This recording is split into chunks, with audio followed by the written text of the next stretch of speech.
طب اقول لكم على حاجه.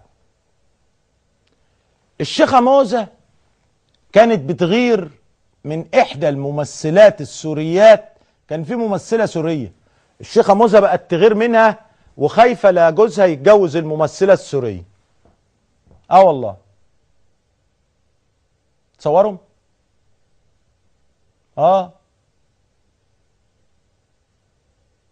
هي دي الحقيقه، كانت بتغير منها موت.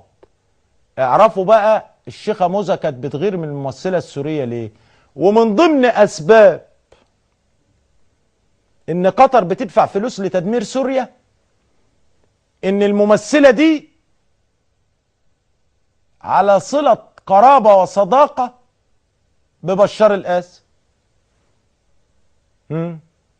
شايفين من ضمن الهيافه وصلت لنا ان احنا ندمر بلادنا علشان فلان بيحب فلانه، وفلانه كانت هتتجوز فلانه، وكانت هتتجوز فلان، وفلان كان هيتجوز فلان. ما يتجوزوا يا عم، ولا يتطلقوا ولا يبعدوا عننا، احنا مالنا؟